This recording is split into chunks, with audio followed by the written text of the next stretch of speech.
കുട്ടികളെ പ്രഭാതത്തിലും സായാഹ്നത്തിലും നമ്മൾ പഠിപ്പിക്കുകയും ട്യൂഷൻ കൊടുക്കുകയും പള്ളിക്കൂടത്തിൽ വിട്ട് പഠിപ്പിക്കുകയും ചെയ്യുന്നതോടൊപ്പം തന്നെ ദൈവവചനം വായിക്കാനും പഠിക്കാനും കാണാതെ പഠിപ്പിക്കാനുമുള്ള ഒരു പരിശീലനം കൊച്ചുനാൾ മുതൽ മാതാപിതാക്കൾ കൊടുത്തോണ്ടിരുന്നാൽ ആ കുട്ടി ദൈവത്തിനും മാതാപിതാക്കൾക്കും ഉപകാരപ്പെടും.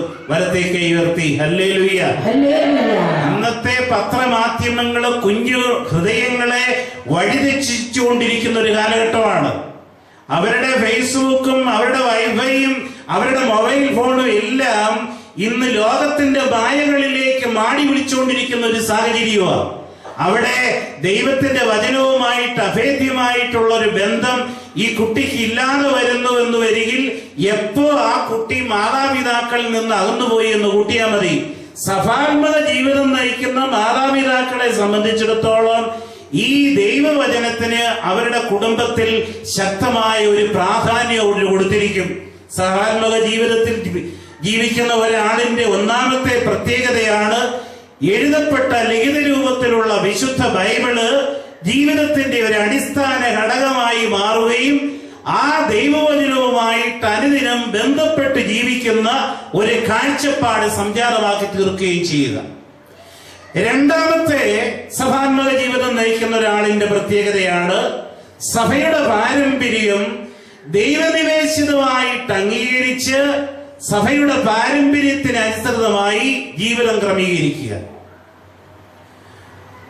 നമ്മുടെ ജീവിതശൈലി, വിശ്വാസ സത്യങ്ങള്, ആരാധനാക്രമം ഇതിനോട് കൂറു പുലർത്തി ജീവിക്കുക. രണ്ടാമത്തെ സഭാത്മക ജീവിതം നയിക്കുന്ന ആളിന്റെ ഒരു പ്രത്യേകതയാണ്. മൂന്നാമത്തെ സഭാത്മക ജീവിതം നയിക്കുന്ന ആളിന്റെ ഒരു പ്രത്യേകതയാണ് വിശുദ്ധരോടുള്ള വണക്കം. പരിശുദ്ധ അമ്മയോടും വിശുദ്ധരോടുമുള്ള വണക്കം. നാലാമത്തെ സഭാത്മക ജീവിതം നയിക്കുന്ന ആളിന്റെ പ്രത്യേകതയാണ് കൂദാശകളോടുള്ള ആഭിമുഖ്യം. അഞ്ചാമത്തെ സഭാത്മക ജീവിതം നയിക്കുന്ന ആളിന്റെ ഒരു പ്രത്യേകതയാണ് സഭാധികാരികളോടുള്ള വിധേയത്വം. ഈ 5 തരത്തിലുള്ള ജീവിതശൈലി കരിപ്പിടിപ്പിച്ചാൽ ആ ആള് സഭാത്മക ജീവിതം നയിക്കുന്ന ഒരാളാണ്. ആ ആള് ദൈവവചനവുമായിട്ട് അഭേദ്യമായി ബന്ധപ്പെട്ട് ജീവിക്കുന്ന ഒരാളാണ്. ഒരു ദിവസം ഇരുന്ന് ദൈവവചനം കേട്ടാൽ മതി, ഒരുപക്ഷെങ്കിൽ നമ്മുടെ ജീവിത വിജയത്തിന് വിഘാതമായിട്ട് നിൽക്കുന്ന തടസ്സങ്ങൾ മാറാൻ.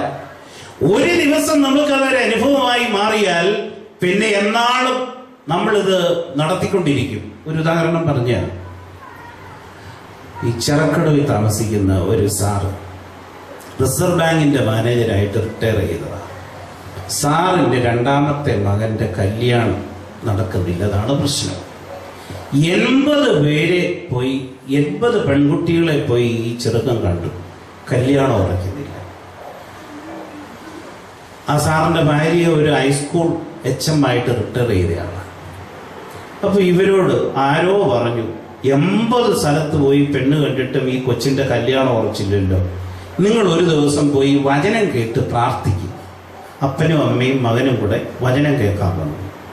അന്ന് വന്ന് വചനമൊക്കെ കേട്ട് പ്രാർത്ഥിച്ച് തിരിച്ചുപോയി. അതിൻ്റെ പിറ്റേ ഞായറാഴ്ച, വെള്ളിയാഴ്ച വചനം കേട്ട് പ്രാർത്ഥിച്ചിട്ട് പോയി, ഞായറാഴ്ച പോയി ഒരു പെണ്ണിനെ കണ്ടു.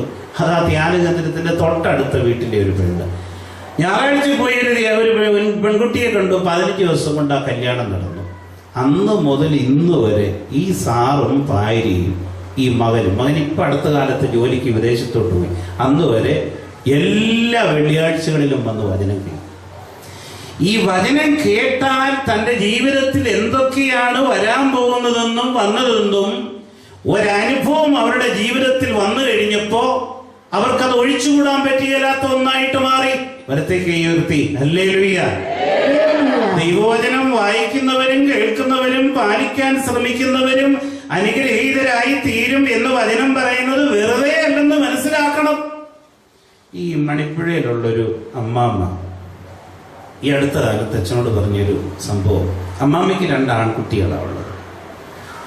മൂത്ത ചെറുക്കൻ കഷ്ടിച്ച് +2 വരെ പഠിച്ച് തോറ്റു. രണ്ടാമത്തെ ചെറുക്കൻ ഒരു നീന്തൽ താരമായിരുന്നു. പ്രത്യേകിച്ച് വലിയ സ്കൂളുകളിലൊന്നും വിട്ട് പഠിപ്പിക്കാനുള്ള ആസ്തിയൊന്നുമില്ല. ഈ അമ്മ ഈ കൊച്ചു പിള്ളേര് പീക്കിരി കാക്കിരികളായിരുന്നപ്പോൾ ഈ അമ്മ ഈ 2 പിള്ളേരെയും 2 കൈയിലും പിടിച്ചോണ്ട് അന്ന് മണിപ്പുഴയിൽ ഇതുപോലൊരു വചന ശുശ്രൂഷ ഉണ്ടായിരുന്നു. അവിടെ പോവും ഈ തള്ള. എല്ലാ 2-ാം ശനിയാഴ്ചയോ അവിടെ പ്രാർത്ഥന. 2-ാം ശനിയാഴ്ചയാകുമ്പോൾ ഈ 2 പിള്ളേരെയും 2 കൈയിലും പിടിച്ചോണ്ട് ഇങ്ങനെ പോവും. അത് പിന്നെ അത് വെള്ളിയാഴ്ചയായി, എല്ലാ വെള്ളിയാഴ്ചകളിലുമായി. അപ്പൊ ഈ പിള്ളേരെ 2നെയും കൂടെ അമ്മ ഇങ്ങനെ കയ്യെ പിടിച്ചോണ്ട് പോയിരുന്നു ഈ വചനം കേൾപ്പിക്കും. ഇത്രയേ ഉള്ളൂ അവരുടെ പ്രത്യേകത. 2ാമത്തെ ചെറുക്കൻ ഈ വചനം കേട്ട് കേട്ട് ഒരു വചനപ്രഘോഷകനായി മാറി. ഇളയ പയ്യൻ അവന് +2 എങ്ങനെയോ ഈ ഗ്രേസ് മാർക്ക് കൊണ്ട് പാസ്സായി, ഈ നീന്തൽ അറിയാവുന്നതുകൊണ്ട്. പാലാ സെന്റ് തോമസിൽ ഈ നീന്തൽ താരമായതുകൊണ്ട് അഡ്മിഷൻ കിട്ടി.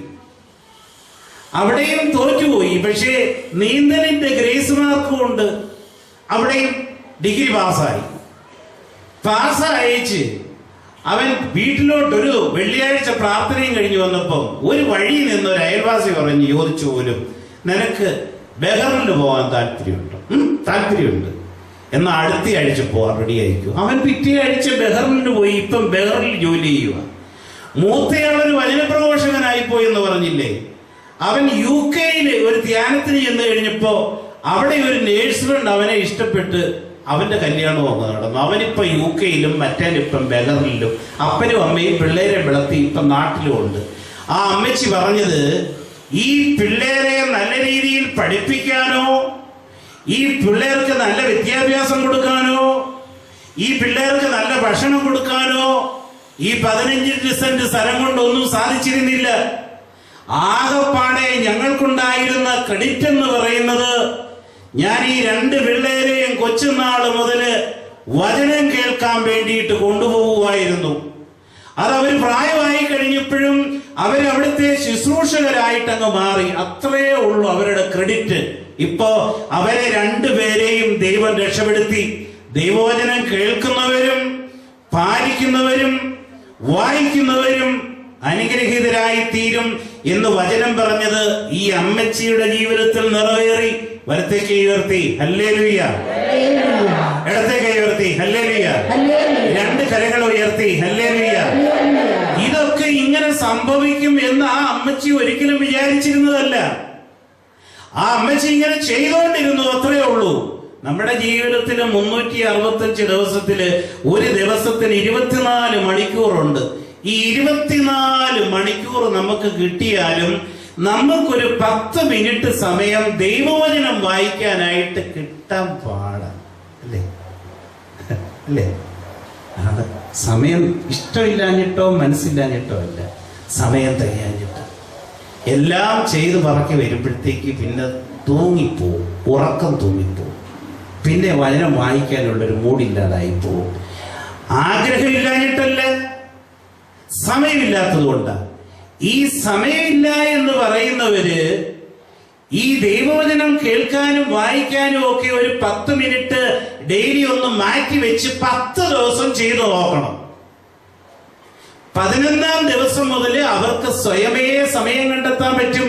കാരണം അത് വായിക്കാതെ കിടന്ന് എന്തോ ഒരു കുറവ് പോലെ അവർക്ക് തോന്നി തുടങ്ങും. അപ്പം പിന്നെ കാലത്തും വൈകിട്ടും അതിലുള്ള ഒരു അഭിഷേകം നിറയും. വലത്തെ കൈ ഉയർത്തി ഹല്ലേലൂയ, ഇടത്തെ കൈ ഉയർത്തി ഹല്ലേലൂയ, 2 കരങ്ങൾ ഉയർത്തി ഹല്ലേലൂയ, 2 കരങ്ങളും നല്ലതുപോലെ ഒന്ന് വീശി ഹല്ലേലൂയ, നല്ലതുപോലെ 2 കരങ്ങളും ഒന്ന് നല്ലപോലെ ആഞ്ഞു വീശി ഹല്ലേലൂയ, ആത്മാർത്ഥതയോടെ ഹല്ലേലൂയ. ഒരു നിമിഷം നമുക്കൊന്ന് എഴുന്നേറ്റ് നിൽക്കാം. എനിക്കിന്ന് 1-2 തീരുമാനങ്ങൾ കൈക്കൊള്ളാനായിട്ടുണ്ട്. എനിക്കിന്ന് ഞാൻ എടുക്കുന്ന തീരുമാനങ്ങൾ എന്ന് പറയുന്നത്, ഈ ദൈവവചനത്തോട് വിശ്വാസത്തോടെയുള്ള ഒരു ആഭിമുഖ്യം പുലർത്താൻ എനിക്ക് കഴിയണം. എന്ത് നഷ്ടം വന്നാലും എന്ത് കോട്ടം വന്നാലും എൻ്റെ ജീവിതത്തിൽ ദൈവത്തിന് 1-ാം സ്ഥാനം കൊടുക്കാനും വിശ്വാസത്തോടെ പ്രാർത്ഥിക്കാനും ദൈവവചനവുമായിട്ട് അഭേദ്യമായിട്ടുള്ള ഒരു ബന്ധം സ്ഥാപിച്ചെടുക്കാനും ദൈവത്തിൻ്റെ കൃപ എനിക്ക് ലഭിക്കണം. ഇത് സംജാതമായി തീരുന്നത് ദിവ്യകാരുണ്യത്തിൽ സന്നിഹിതനായിരിക്കുന്ന ദിവ്യകാരുണ്യ ഈശോയുടെ കരുണാകടാക്ഷം കൊണ്ടാണ്. ദൈവത്തിന് അസാധ്യമായിട്ടൊന്നും ഇല്ലെന്ന് വിശ്വസിച്ചുകൊണ്ടാണ് ദൈവതിരുസന്നിധിയിൽ ഞാൻ പ്രാർത്ഥിക്കുന്നത്. ആ പ്രാർത്ഥനയിൽ ദൈവമഹത്വം നിറയാൻ ഇടയാകും എന്നെനിക്കൊരു ഉറപ്പുണ്ടാവണം.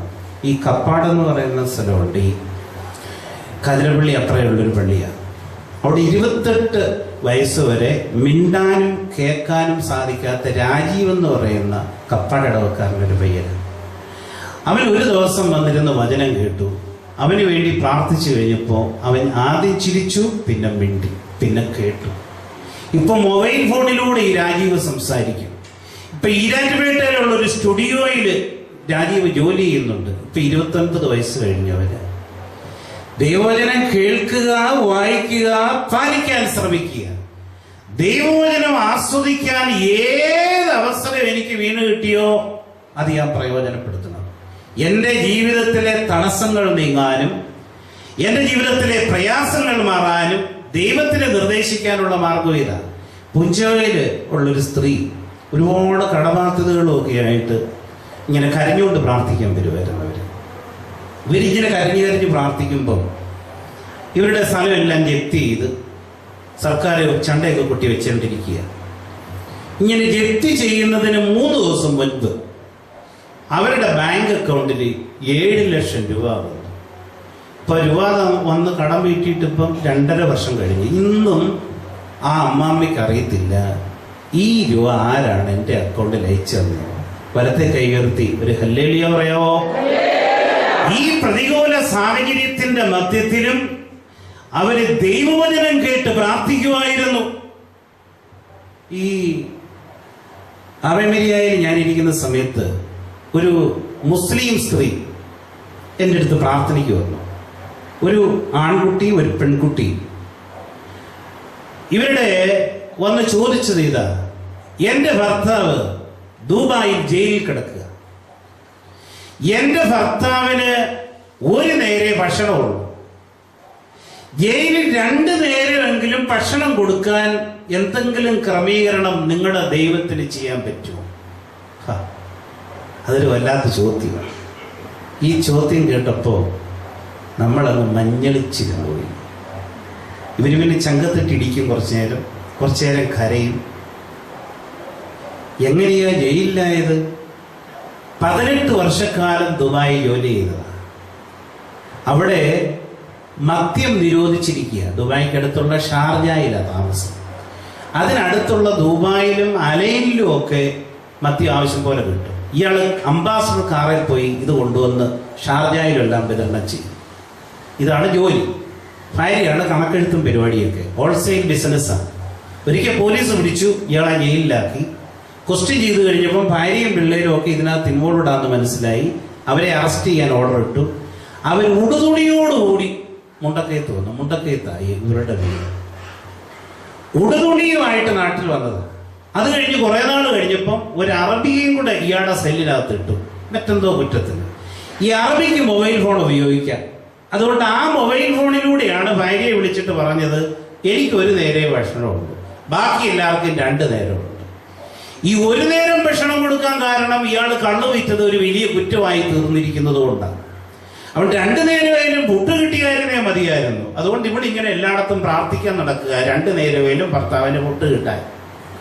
ഇവിളിയുടെ കരച്ചിൽ രൂക്ഷമായപ്പം അച്ഛൻ്റെ മേശപ്പുറത്തിരുന്ന ഒരു ചെറിയ ബൈബിള്, യൂത്ത് ബൈബിള്, പുതിയ നിയമം മാത്രമുള്ളൊരു യൂത്ത് ബൈബിള്. അപ്പം ഇവിടെ എങ്ങനെയും മുറിയിൽ നിന്ന് പറഞ്ഞു കൊടുക്കണമല്ലോ, നീ ഇത് കൊണ്ടുപോക്കോ, ഇത് കൊണ്ടുപോയിട്ട് അയാളെ കൊടുക്കോ, വായിക്കാൻ പറഞ്ഞു. അപ്പം ഇവിടെ പറഞ്ഞു, യു ഞങ്ങള് രായിക്ക് രാമായണം പാലായനം ചെയ്തോരാ, അങ്ങോട്ട് ഇനി ആരും പോകാൻ പറ്റത്തില്ല. ഇനി ബൈ ചാൻസിൽ ബൈബിൾ കൊടുത്തു വിട്ടാൽ പോലും ജയിലിലൊന്നും ഇത് എത്തിക്കാൻ പറ്റത്തില്ല. നീ നോക്ക്, ഏതായാലും പോ. ഇവിടെ ഏതായാലും പറഞ്ഞു വിട്ടു. ഇവൾ ഒരാഴ്ച കഴിഞ്ഞപ്പം പഴയതുപോലെ മുറ്റത്ത് വരുമ്പോഴേ ചങ്കത്തിടി ഉടങ്ങും. എന്നിട്ട് അകത്ത് വന്നിട്ട് ബൈബിള് എത്തിച്ച്, അയ്യോ ഇനി എന്നാ ചെയ്യണം, നീ വായിക്കാൻ പറ. അവിടെ കരഞ്ഞുകൊണ്ടങ്ങ് തിരിച്ചു.